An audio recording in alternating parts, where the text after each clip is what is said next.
ओम नमो भगवते वासुदेवाय नमः। साल में माघ महीने की मौनी अमावस्या बहुत खास मानी जाती है। इस दिन गंगा स्नान से अमोघ फल मिलता है।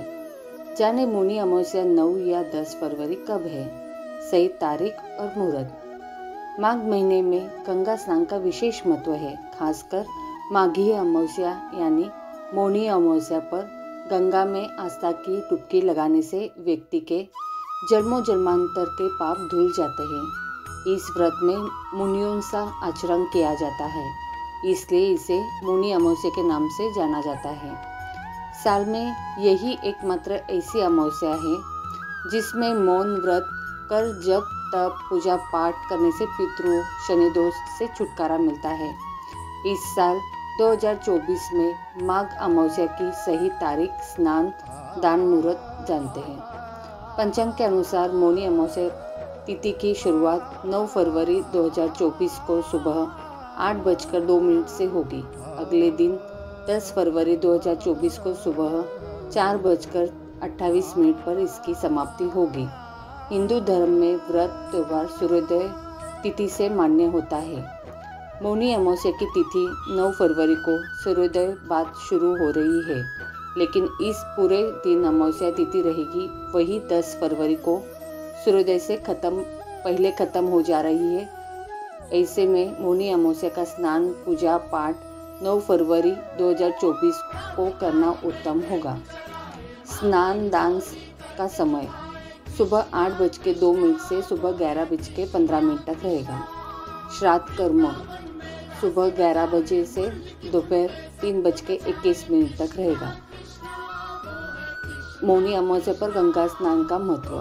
हिंदू धर्म में गंगा को सर्वाधिक पवित्र नदी माना गया है तथा यह माना जाता है कि मौनी अमावस्या के दिन गंगा का जल अमृतमय हो जाता है। इस विश्वास के कारण हिंदू कैलेंडर में मौनी अमावस्या का दिन गंगा स्नान के लिए सर्वाधिक महत्वपूर्ण दिन होता है।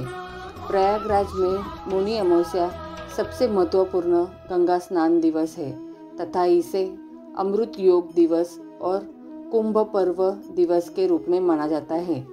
पूरे दिन एक भी शब्द का उच्चारण न करते हुए एक दिवसीय उपवास का पालन करते हैं। मान्यता है इससे पूरे माह गंगा स्नान पितृदोष और शनि दोष से राहत मिलती है।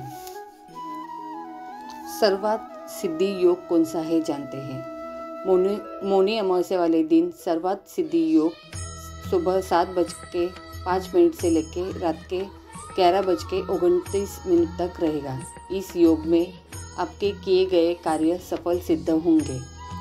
मौनी अमावस्या पर नाराज पितरों को खुश कैसे कर सकते हैं। मौनी अमावस्या वाले दिन आप अमावस्या तिथि में स्नान के बाद पितरों के लिए तर्पण करें। उसके बाद पितरों के देवता अर्यमा की विधि विधान से पूजा करें। आपको इस दिन पितृ सूक्तम का पाठ करना चाहिए। इससे भी पितर प्रसन्न होते हैं। जिन लोगों को पितृदोष है और वे इससे मुक्ति चाहते हैं तो वे त्रिपिंडी श्राद्ध कराएं। सर्वदा लाभदायी है पितृ सूक्तम का पाठ। धार्मिक पुराणों के अनुसार पितृ सूक्तम पितृदोष निवारण में अत्यंत चमत्कारी मंत्र पाठ है। यह पाठ शुभ फल प्रदान करने वाला सभी के लिए लाभदायी है। अमावस्या हो या पूर्णिमा अथवा श्राद्ध पक्ष के दिनों में संध्या के समय तेल का दीपक जलाकर पितृ सूक्तम का पाठ करने से पितृदोष की शांति होती है और सर्व बाधा दूर होकर उन्नति की प्राप्ति होती है। जो व्यक्ति जीवन में बहुत परेशानी का अनुभव करते हैं उनको तो यह पाठ प्रतिदिन अवश्य पढ़ना चाहिए। इससे उनके जीवन के समस्त संकट दूर होकर उन्हें पितरों का आशीष मिलता है।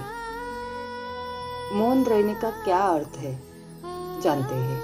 साधना काल में मौन का विशेष महत्व बताया गया है। मौन रहकर किया गया जब ध्यान साधना ज़्यादा प्रभावशाली सिद्ध होता है। मौन रहकर ही अनमुख होकर आत्मदर्शन संभव है और अंतर्मुख हुए बिना आध्यात्मिक प्रगति करना असंभव है। इसके अलावा शक्ति संचय करने के लिए भी मौन एक उत्तम क्रिया है। न बोलने में शास्त्रों में 9 गुण बताए गए हैं। किसी की निंदा नहीं होगी, असत्य बोलने से बचेंगे, किसी से वैर नहीं होगा, किसी से क्षमा नहीं मांगनी पड़ेगी, बाद में आपको पछताना नहीं पड़ेगा, समय का दुरुपयोग नहीं होगा, किसी कार्य का बंधन नहीं रहेगा, अपने वास्तविक ज्ञान की रक्षा होगी और अपना अज्ञान मिटेगा, अंतःकरण की शांति भंग नहीं होगी। अतः ये रोज कुछ देर लगभग आधा एक घंटा मौन अवश्य रखना चाहिए। धन्यवाद।